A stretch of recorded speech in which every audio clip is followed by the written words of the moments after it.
Hello everyone. तो आज की क्लास में हम बात करने वाले हैं शालाक्य चिकित्सा में पंचकर्म आप किस तरीके से करा सकते हो या पंचकर्म का शालाक्य तंत्र में क्या इंपॉर्टेंस है, किस तरीके से इसको ट्रीट किया जा सकता है वाया पंचकर्म की हेल्प से। तो ये एक बहुत फेमस कोटेशन आप फर्स्ट ईयर से सुनते आ रहे होगे। दोषा कदाचित कुप्यन्ति जिता लंघन पाचनै ये जिता संशोधने न तेषां पुनरुद्भवः। अगर याद है तो ठीक है, नहीं याद है तो याद करने की ज़रूरत नहीं है। यानी कि कहने का मतलब क्या है कि लंघन, पाचन और औषध योग शमन से जो दोषों को हम जीतते हैं या जिन तो रोगों को हमने लंघन, पाचन या औषध चिकित्सा से ठीक किया है वो प्रकोपित हो सकते हैं। लेकिन आप जिन रोगों की चिकित्सा में संशोधन की मदद लोगे वो वापस उनमें दोष वापस प्रकोपित नहीं होते, ये बात आप जानते हो। शरीर में वातादि दोष के शमन के लिए आपको पता है, वात के लिए हम बस्ती देते हैं, पित्त में विरेचन कराते हैं, कफ में वमन देते हैं।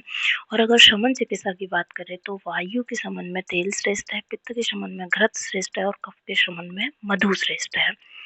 वमन आदि संशोधन कर्म का प्रत्यक्ष प्रभाव, जब भी हम कोई भी संशोधन कर्म कराते हैं तो ये जाहिर सी बात है, आपने देखा भी होगा सम्यक प्रयोग में लिखा रहता है इंद्रियों की शुद्धि हो जाती है, शरीर में लघुता, तो वो इंद्रियां सारी ऊर्ध्व जटुगत प्रदेश सभी में लघुता आ जाती है। तो वमन आदि संशोधन कर्म का प्रत्यक्ष प्रभाव सिर, अक्षी, नासिका, कर्ण, कंठ आदि पर उतना नहीं होता है जितना कुष्ठ पे होता है, ये बात जानते हो आप। लेकिन फिर भी इन पर प्रभाव तो पड़ता ही है उनका। परंतु त्रिदोष की उत्पत्ति व संशय आदि प्रकोप कुष्ठ से ही उत्पन्न होते हैं। कोई भी नेत्र रोग हो रहा है तो नेत्र रोग होने में कारण क्या है कि दोष प्रकोप हुआ। वो दोष प्रकोप होने का मेन कारण क्या रहेगा कि कोष्ठ में कोई ना कोई जो है दोष का संचय हुआ होगा, तब वो दोष प्रकोपित होकर के नेत्र तक आ गया और नेत्र का रोग हो गया। इसीलिए देखिए बात को किस तरीके से कहा गया है कि भले ही जो वमन कर्म है इन पे डायरेक्ट इम्पैक्ट ना देता हो, ज्यादातर वमन आदि कर्म का डायरेक्ट इम्पैक्ट जो है वो कोष्ठ पर रहता है, लेकिन नेत्र रोग का जो अगर हम मेन कारण बोले, अगर जड़ बोले, वो भी कौन रहेगा, कोष्ठ ही रहेगा। क्योंकि त्रिदोष की उत्पत्ति, संशय आदि प्रकोप आदि सब कुछ कहाँ से होता है, कोष्ठ से ही उत्पन्न होता है और शालाक्य की व्याधियों को जन्म देता है। पंचकर्म द्वारा उत्पत्ति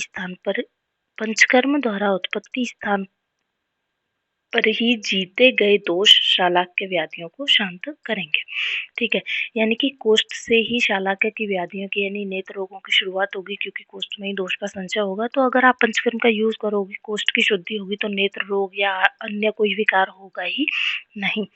अनेक स्थान पर बृहत्त्रयी द्वारा शालाक्य रोगों में पंचकर्म को बताया गया है, जैसे कि प्रतिशय की चिकित्सा के अंदर बोला है उपनाश वेद, शंकर स्वेद का। वातज पीनस की चिकित्सा हम पढ़ेंगे तो वहाँ पे तेल का अभ्यंग कराते हैं, एरंड मूल सिद्ध तेल की बस्ती दी गई है। पित्तज पीनस में घृतपान कराया है, जात्यादि तेल का यूज किया है। श्रृंगाटक नासाक्षी के रोग हों, इसमें मधु यष्टि क्वाथ का नशे देते हैं। तो सारा पंचकर्म है, अलग अलग रोगों में अलग अलग तरीके से यूज किया गया है। कफज पीनस में हम नाड़ी स्वेद का यूज करते हैं।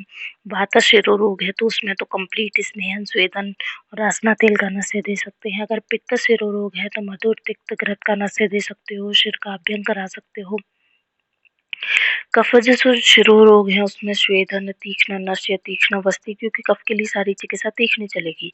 और जो वातज अधीमंत या अभिषेक पढ़ेंगे उसमें पुराण सर्पी का पान चलेगा। संखक जो रोग पढ़ाऊंगी मैं आपको आगे शिरो रोग में, उसमें घृत का नशे देते हैं। अर्धावेदक जो शिरो रोग है उसमें अश्वगंधा घृत का स्नेहपान शिरोधारा कराते हैं। सभी पैतृक व रक्तज विकार में हमेशा रक्त मोक्षण कराना होता है। कान कर्ण में शूल हो तो बिल्व तेल से कर्ण पूरण, ये बहुत बार क्वेश्चन पूछा जाता है। बिल्व तेल से कर्ण पूरण कौन से कर्ण रोग की चिकित्सा है, तो कर्ण शूल की चिकित्सा में यूज करते हैं इसको।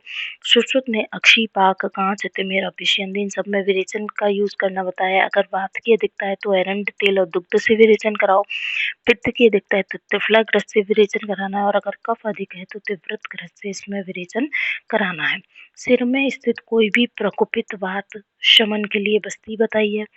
अगर सिर में वायु कुपित हुई है तो उसके लिए भी हमें बस्ती ही कराना है, क्योंकि आपने बस्ती की प्रशस्ति पढ़ी होगी कि बस्ती जो है वो पैर के अंगूठी से लेकर सिर के बाल तक के सभी रोगों को जो है शमन करती है।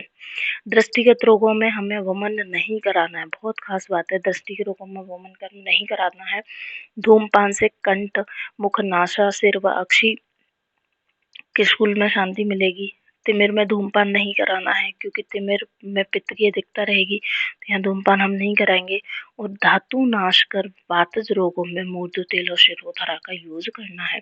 तो देखिए ये पेज मैंने अभी आपको ऐसे ही पढ़ा दिया है, लेकिन आप अगर इसको अभी पढ़ोगे भी ना तो ठीक है, एक बार पढ़ लेना।